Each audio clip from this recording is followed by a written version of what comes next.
unboxing of my lead light pad. Lead light pad. So, para saan yung lead light pad? Sa mga buyers ko na gustong makita ito na po yung request niya. But before that, don't forget to subscribe my channel. And hi guys, this is Rachel. Welcome back again to my channel, Rachel Style. And click the notification bell para updated ka sa lahat ng mga videos na i-upload ko, lalo na yung mga unboxing, review, and travel. At kung mahilig ka sa lifestyle, so para sa'yo ang channel ko. So guys, today ay ipakita ko sa inyo ang unboxing ng aking lead light pad. So itong lead light pad ay magagamit kung mahilig yung anak niyo mag-drawing, ganyan, mag-drawing ba. Tapos hindi siya marunong pa, so mag-sketch siya. So mas madali lang siyang gamitin kasi umiilaw siya guys, umiilaw. Mayroon din siyang skill dito, yung sizes niya, kung gaano kalaki, ganyan. Papakita ko po sa inyo yun. Tapos, so guys, kung order kayo ito, available dito sa Taiwan. So ito yun siya, E3, may E4, may E5. So, mas malaki siya ng konti, mas malapad siya. So guys, buksan na natin. Excited na siya sa mga gustong makakita nito. Wow! So yan guys. And then, mayroon din siyang of course, instruction. Instruction dito. So, kung paano siya gamitin. And maganda po sa lead light pad is yung eyesight protected. Yung mata mo, naprotektahan yung mata mo. Sa Tagalog pa. Just.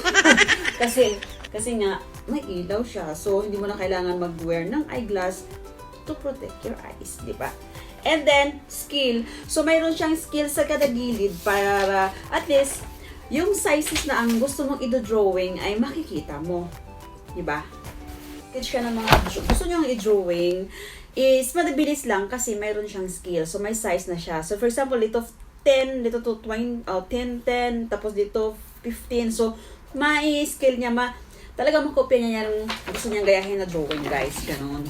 Ganon. So, para sa ano pa yung tawag nito, yung lead light pad. Kung mag-cross stitch ka or diamond painting ka, ganun. So, pwede mo siyang gamitin, guys. Pwede mo siyang gamitin. Pwede siyang gamitin kasi, mabilis lang siyang matrace kasi nga, mayroon siyang ilaw. So, ito na, bubuksan na po natin, ha.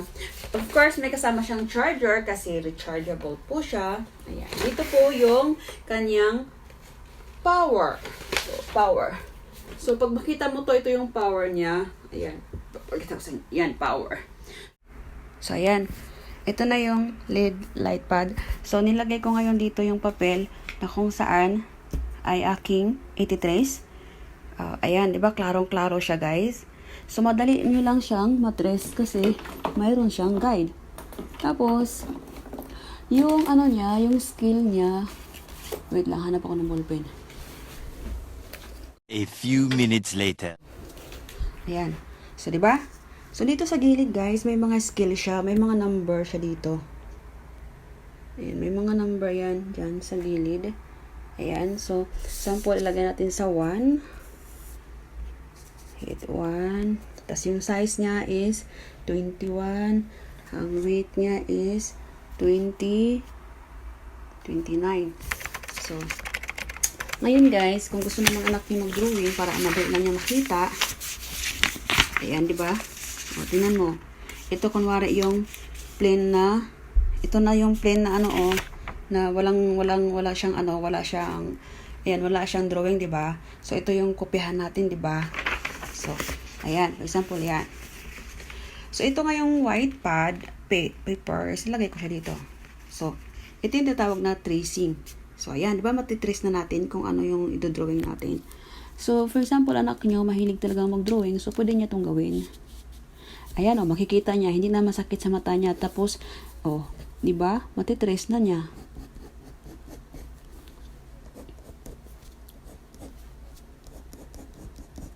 Ito ay sample lang, ha, para at least meron kayong idea. Para matrace niya, mayroon na siyang guide. at alam na niya ang hindi magsobra, hindi magkulang. So, matitrace niya, guys. Ayan, magtitracing tayo, ha. So, ayan. Ito yung purpose rin niya sa iba. Wala kasi akong plain talaga na envelope of white paper. So, ito mayroon siyang drawing sa gilid. So, i-execute ko lang para at least alam nyo.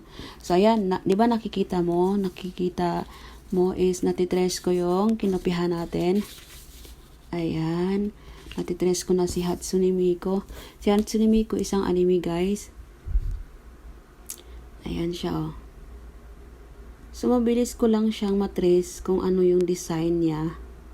Kasi, mayroon tayong light pad. So, mabilis lang natin. Mayroon na tayong guide. Nasa atin na yun pag ayusin na lang natin yung pagka-drawing. So, kung hindi talaga kayo marunong mag-drawing, so, bili kayo nito. Tapos, kung mga nagko-cross-stitch kayo, ayan, mabilis lang siyang matrace, guys. Hindi ko lang tapusin, ha. Ito ay lang. Sample ko lang kunwari. Kasi, hindi ako marunong mag-drawing, eh.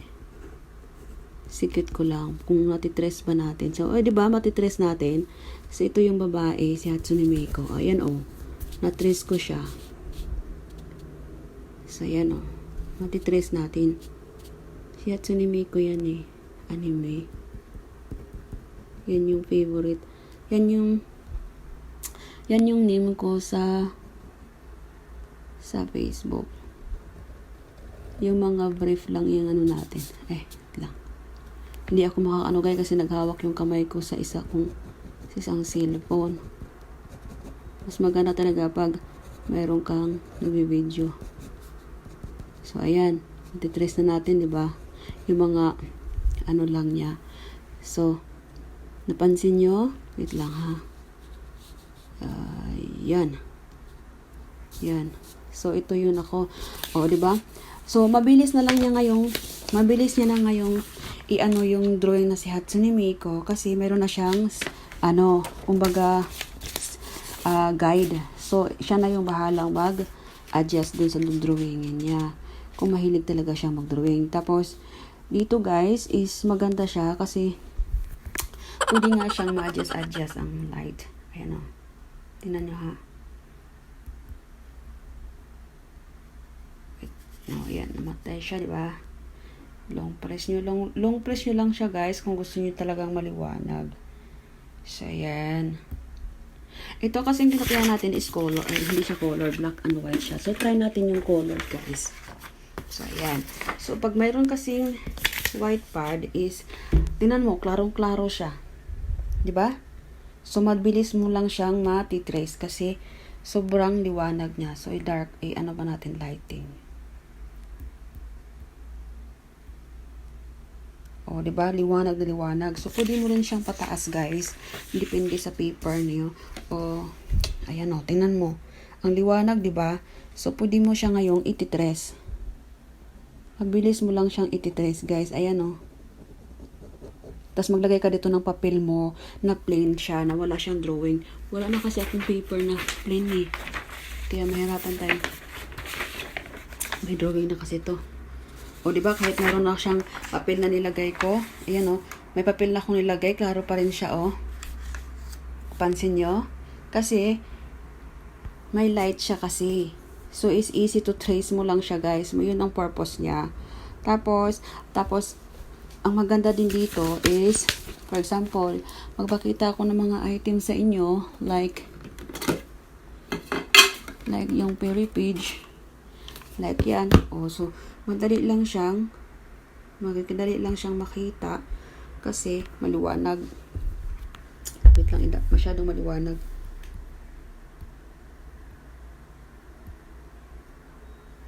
So, ayan. So, pag ito, guys, ginagamit ko rin to siya para sa, diba, malinis siya pag malinis siya tingnan pag nasa white. Copyboard instruction. Ayan. Ayan. Copyboard instruction products. Introduction. Ayan. Tracing. Diba, may mga siya. Specific. Yan yung niya. Name A3-20. Ayan yung mga size niya. Yan. Yung size niya, guys. Easy operation. Like, tingnan mo. Mabilis lang siya. Ito yung charger. Tapos isaksak mo lang siya. Tapos kung gusto niyo mag-drawing, o ayan. Ayan, ititrace mo yan siya ngayon. Ayan o. Yan, ititrace mo siya ngayon dito.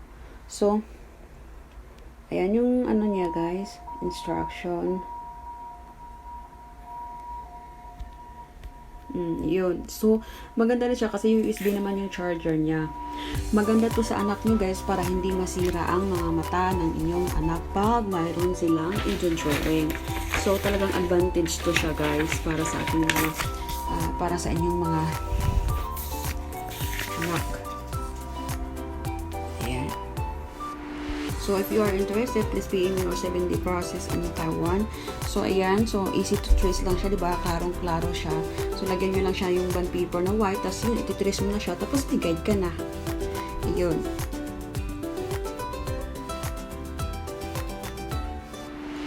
So, lahat guys, pwede mong gamitin dito. Nasa inyo na yan kung anong gusto nyo. Basta ito, siya pang tracing siya. Light pad. Maganda siya sa mga unboxing kung gusto nyo talagang maliwanag. At klarong-klaro ang inyong mga titrace na items. So, I hope you enjoyed this video. Please watch my video. More videos sa paano paggawa yung diamond beads na ilagay siya dito para at least matitrace mo kagad yung beads making mo kung may ginagawa kang ganon. So, lalo na sa mga may edad dahil mahilig na sila sa ganito. Ito kasi binili ko para, ito kasi bigay lang to sa akin. Kumbaga, akala ko kasi wala to sa supply ko, pero available pala sa supply ko kasi may ganito.